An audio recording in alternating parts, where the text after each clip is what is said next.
Saludo a nuestro internacionalista Mauricio Meshulam. ¿Cómo estás, Mauricio? ¿Cómo estás, querido Leo? Pues aquí cargado. Sí, ¿verdad? O sea, No, sigue, bueno, es que sigue estado... esto.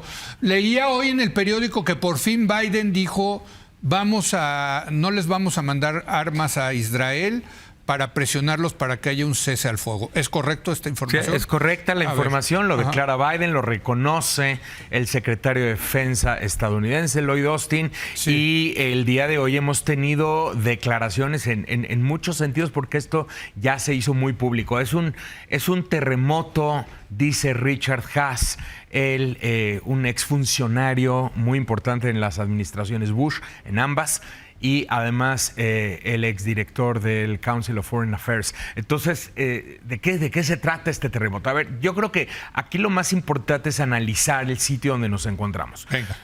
Estamos en un momento de verdad clave, es una Y. Sí. En esta Y, de un lado está el endurecimiento de las posiciones, la continuación, porque Israel ya inició la ofensiva sobre Rafah. Rafah es la ciudad más al sur de la Franja de Gaza, a donde se han desplazado más de 1 millón de palestinos, y se estima que una ofensiva de escala mayor sobre esa ciudad va a incrementar todavía más el monto de crisis humanitaria que existe, la muerte de civiles. Y por lo tanto es algo que Estados Unidos quiere evitar, todos los países, incluso quienes son aliados de Estados Unidos en la OTAN, aliados de Israel en muchos sentidos, dicen que no aceptan esta ofensiva, ¿no? Ahora, entonces, Israel argumenta que es ya la última etapa, entiendo, para ganarle al grupo terrorista Hamás. Pero es que ese es el tema que hay que descomponer. ¿Quién lo argumenta? Lo argumenta esencialmente Netanyahu. Es lo que él dice, y lo dicen, bueno, varios de sus aliados dentro del gobierno. Cuando tú te vas a escuchar las declaraciones militares, fíjate bien, el ex jefe del Estado Mayor Conjunto de las Fuerzas Armadas israelíes. Estás hablando del puesto militar más importante, que dejó su cargo el año pasado, pero en un análisis militar él dice, a ver, si van de verdad a seguir adelante con esta ofensiva, estamos hablando de meses, quizás de años. O sea, cuando ya no para entrar a Rafah, sino para desmantelar verdaderamente a Hamás y para erradicar su capacidad de operativa. Ahora, el actual jefe de las Fuerzas Armadas israelíes dice, sí, efectivamente podremos sacar a Hamás de Rafah, pero eso no significa que vamos a eliminar a Hamás. Hamás va a seguir operando en otras zonas de la franja. Entonces, lo que le está diciendo Estados Unidos a Israel es, a ver, el objetivo que tú estás planteando como la eliminación total de Hamás no es un objetivo que se pueda conseguir militarmente hablando. En cambio, el perjuicio ante el que te estás enfrentando por sí llevar a cabo esta ofensiva, sobre todo el daño político que se va a generar internacionalmente y por supuesto el costo en vidas humanas, el costo humanitario es enorme. Por lo tanto, decía yo, estamos en una Y. De este lado está la continuación de la ofensiva, ya el quiebre de todas las negociaciones y por lo tanto, tal vez no semanas, sino meses más de operaciones y de la situación que vemos. Del otro lado estaría la posibilidad de alcanzar un acuerdo con Hamás, que por ahora no parece demasiado viable, para serte honesto, lo que desencadenaría una serie de otros acuerdos. Importante mencionarlo.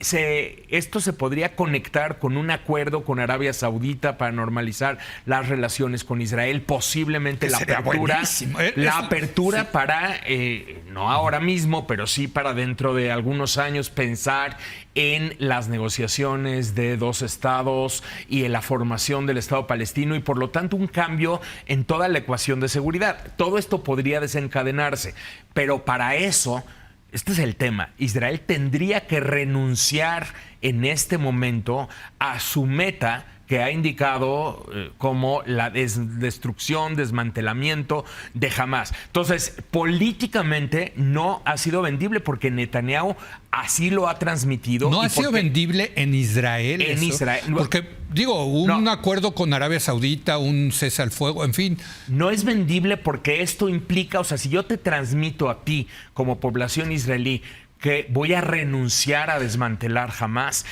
quien atacó a Israel el 7 de octubre, etcétera, etcétera, no solamente estás hablando del colapso del gobierno, probablemente el colapso del gobierno de Netanyahu y futuras elecciones, sino también una opinión pública encontrada que se opone a que renuncies a esto.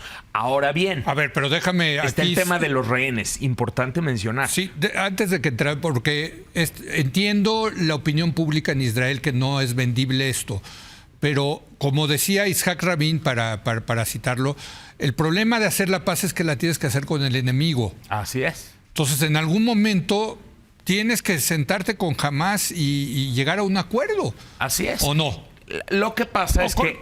Y los palestinos en general, ¿no? Pero mira, aquí lo que está pasando es que hay muchos actores negociando al mismo tiempo y todos están presionando para su lado. Del lado de Hamás, ¿qué está viendo Hamás en este momento? Hamás observa que la relación entre Estados Unidos e Israel está presionando, que Biden acaba de anunciar que suspende, que si Israel continúa con la ofensiva, va a suspender el armamento. Sí. Entonces Hamás dice, espérame, yo no tengo prisa. Y así lo expresó Yahya Sinwar, el líder de Hamás, con su liderazgo, de acuerdo con el Wall Street Journal, dice, espérame, nosotros estamos muy cómodos, porque entre más muertos civiles hay, más se daña a Israel y más lo presionan a detener la ofensiva. Entonces no están presionados para negociar. O sea, tampoco del enemigo, digamos. Exacto. Del lado de Israel existe, por un lado, la presión de Estados Unidos y los aliados de Estados Unidos, con quienes Netanyahu se mantiene negociando. Del lado interno están las posiciones más extremas dentro de su propio gobierno,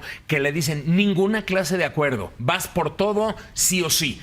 Y tienes un sector de la sociedad israelí que también cuenta, que es un sector que indica que tiene que haber un acuerdo con Hamás para la liberación de los rehenes. A ver, éntrale a los rehenes. Tiene que haber una liberación de rehenes. Eso vale más que incluso desmantelar a Hamás. Fíjate bien lo que te digo. He escuchado, Mauricio, que no, con toda la destrucción que ha habido en la Franja de Gaza, que ni siquiera queda claro cuántos rehenes siguen vivos. No lo tiene totalmente claro. Recordemos que el liderazgo de Hamás está oculto. Hay una red subterránea de túneles, están ocultos, no tienen acceso a toda la información.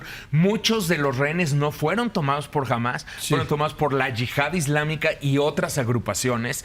Y por lo tanto, Hamás no ha tenido la posibilidad de nombrar a quiénes va a entregar o a quiénes no va a entregar. Pues, ¿dónde se rompe el asunto? El fin de semana pasado Hamás tiene un golpe mediático importante porque lanza Hamás la idea de nosotros ya aceptamos el cese al fuego. Sí estamos de acuerdo con eso. Pero cuando te metes al detalle resulta que Hamás está dispuesto a devolverle a Israel 33 rehenes, pero dice vivos o muertos. Esto significa que de las 33 personas quizás Hamás estaría entregando 33 cadáveres.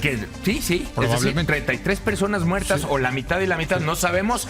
Y a cambio de eso, Israel sí tiene un compromiso de liberar a prisioneros palestinos en gran cantidad. Entonces, en ese punto nos encontramos en este atorón. Las negociaciones estaban continuando, aparentemente están en un callejón sin salida. Está complicado avanzar por ahora. Hay que seguirlo monitoreando, Leo. Híjole, bueno, pues ¿qué te puedo decir? Gracias. Muchísimas gracias, querido Mauricio. Gracias a usted por habernos acompañado. Muy buenas noches.